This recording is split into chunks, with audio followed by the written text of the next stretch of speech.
Ainda Estou Aqui é inegavelmente um dos filmes mais populares desse ano e, felizmente, um dos filmes brasileiros que mais está batendo recordes com relação ao cinema nacional no mundo.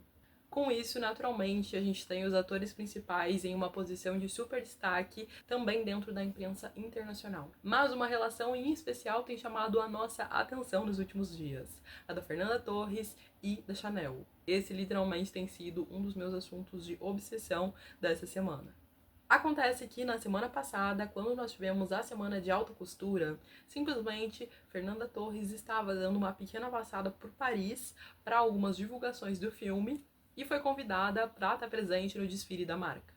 Desde o segundo que nós vimos ela presente nessa apresentação, não restou dúvidas na mente de todo mundo. Ela provavelmente vai usar isso no Oscar. Ela vai usar Chanel alta costura no Oscar. Nessa ocasião, ela deu tantas entrevistas que eu não saberia nem mencionar aqui pra vocês. Mas em todas elas, ela falou basicamente sobre a relação dela com moda, com o filme, o trabalho que ela tá fazendo nesse momento, e também falou um pouco sobre Chanel.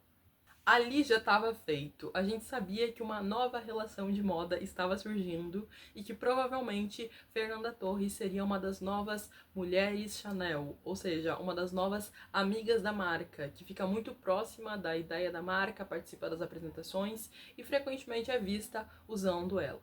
Esse foi o nosso palpite. E aí, alguns dias depois, a gente teve a premiação de Santa Bárbara, onde teve inclusive esse encontro icônico entre a Fernanda e a Ariana Grande, que viralizou assim no mundo todo, foi um momento super fofo. E nessa ocasião, a Fernanda estava usando, adivinhem, já um look alta costura da Chanel, mais especificamente esse aqui faz parte da coleção de 2024. Nas minhas outras redes sociais, eu já falei para vocês um pouco sobre o quanto trabalho que está sendo desenvolvido para Fernanda. Nesse trabalho em especial de Ainda Estou Aqui, tem sido genial. É um styling muito bem feito e muito feito intencionalmente. Nas primeiras entrevistas que ela deu, quando o filme estava lançando, ela falou bastante sobre o assunto e disse, se eu não me engano, em entrevista para Vogue Brasil, que ela estava muito preocupada que as roupas não roubassem o protagonismo da história do filme, que é uma história especialmente importante para nossa história de Brasil como um todo, e acima de tudo que as próprias roupas respeitassem a história da Eunice Paiva. Basicamente, o que ela sempre disse era que a história tinha que ser maior do que os looks. E é sob esse contexto que a gente tem visto ela com produções belíssimas, mas que nunca roubam de fato o protagonismo da história ou dão o tom errado para ela. Esse aqui é um trabalho especialmente sensível porque, além de todo o contexto onde ele se passa, o período da ditadura militar, a gente também está falando de uma história baseada na vida real de personagens reais. Ou seja, essa foi a escolha mais certeira, com certeza, com relação a como tratar os looks da divulgação. Dentro disso, ela tem usado muitas roupas que conversam com essa ideia de básicos muito bem feitos, bem cortados, vestidos perfeitos, uma alfaiataria bem construída. E adivinhem, tudo isso eventualmente acaba respingando em coisas da Chanel. É muito parecida com a imagem que nós temos de uma mulher Chanel. E falar de Fernanda Torres junto com Chanel não é nem um pouco chocante para mim, porque ela combina perfeitamente com tudo aquilo que a marca preza a trazer nas suas embaixadoras e também colaboradoras. A Chanel é uma marca muito preocupada com iniciativas culturais como um todo. Então a gente está falando aqui de uma marca que tem o seu próprio podcast, onde fala sobre arquitetura, sobre moda, obviamente, mas também fala sobre arte como um todo, fala sobre literatura, fala sobre música, patrocina o Ballet de Paris, já patrocinou músicos nas suas primeiras iniciativas, está muito atenta ao cinema, aos atores e às atrizes. Tudo isso faz muito sentido também dentro da própria ideia da fundadora da marca, a Coco Chanel, que ao longo de toda a sua vida teve um grande empenho em estar atrelada com iniciativas culturais. Ela gostava de praticar esporte, gostava de pintura, gostava principalmente de estar no meio de artistas. E foi, como eu disse, exatamente a sua personalidade que moldou esse aspecto da marca. Durante a sua vida, a Coco Chanel patrocinou pessoalmente o balé, patrocinou músicos, criou figurinos para suas apresentações também, fez de todas as suas casas e apartamentos verdadeiros museus de arquitetura e pinturas. E em mais de uma ocasião ela já falou que os livros eram os seus melhores amigos. Ela estava pessoalmente interessada no teatro e também colaborou com vários atores para a criação dos seus figurinos. Esse legado cultural muito grande existe até hoje como uma das preocupações da marca e principalmente das suas embaixadoras. Quando a gente fala de Fernanda Torres, a gente está falando de uma das famílias brasileiras que mais está atrelada ao legado cultural. Ela vem de uma família de atores, trabalha com arte durante toda a sua vida, então ela está muito atrelada à própria ideia da mulher Chanel.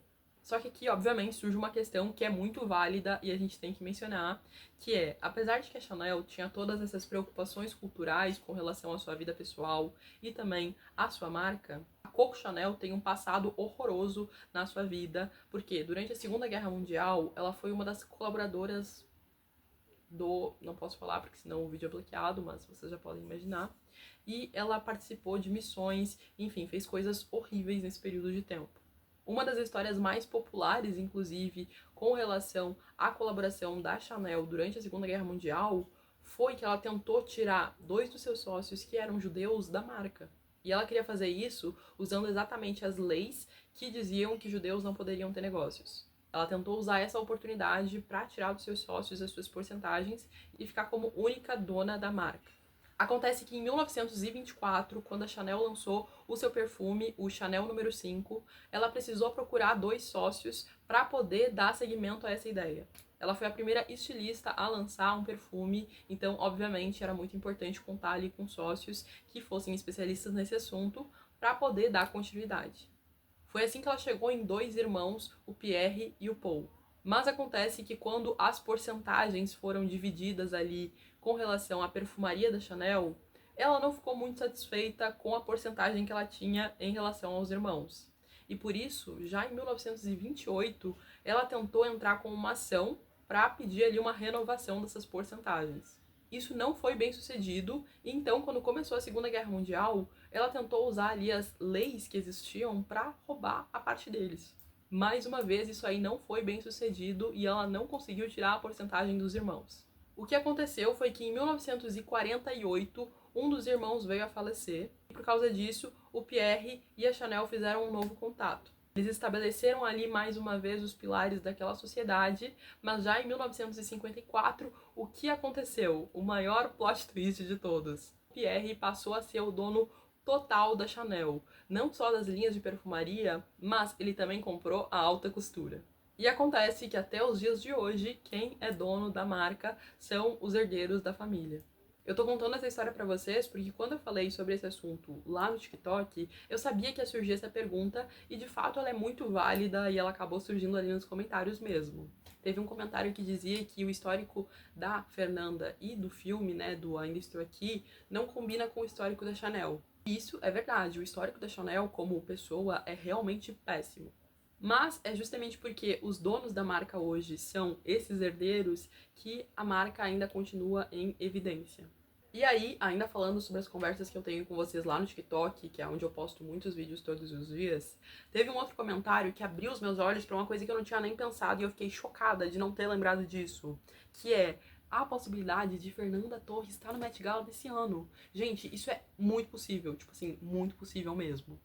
No ano passado, a gente teve a estreia de outra brasileira no Met Gala, que foi a Bruna Marquezine. E foi, assim, incrível. Pra mim, ela tava entre uma das mais bem vestidas da noite. Esse vestido era incrível, ela tava linda, parecia que ela tava lá fazia anos, que ela sempre tinha feito isso na vida dela. Agora, eu não tinha pensado nessa teoria até então, mas desde que eu li esse comentário, eu estou obcecada com isso e apenas torcendo pra que Fernanda apareça no Met Gala. Mas aí a gente já tem outra questão, porque se ela aparecer no Met Gala, ela provavelmente vai aparecer usando Chanel, e aí eu já não sei se eu vou gostar tanto. Eu acho que pode ser interessante, mas eu amaria ver ela explorando outras marcas também nesse momento. A gente ainda tem poucos detalhes sobre essa nova relação de Fernanda com Chanel, porque afinal isso acabou de começar a acontecer faz uma semana. Só que como esse assunto tá na minha mente, eu não tinha como deixar de mencionar ele aqui pra vocês. Vamos acompanhando os próximos capítulos dessa saga e aí a gente conversa um pouco mais sobre isso nos próximos dias. Inclusive, eu acabei de perceber que eu não fiz nenhum vídeo aqui falando sobre o Met Gala. Eu fiz vários vídeos pro TikTok falando sobre o assunto e não falei isso com vocês ainda. Vamos resolver isso essa semana, vamos fazer um conteúdo especial pro Met Gala que tá se aproximando. Tá, se aproximando não tanto, ele acontece lá em maio, mas tá se aproximando de alguma forma. Tá passando muito rápido esses dias de fevereiro. E é isso, espero que vocês tenham gostado do vídeo. Agora teremos Fernanda com uma das novas amigas pessoais de Chanel. Vamos conversar sobre isso nos comentários também. Não se esqueçam de me seguir nas minhas outras redes sociais, que é algo super importante pra mim. E é isso, um beijo, eu sou a Anne e até amanhã com o próximo vídeo.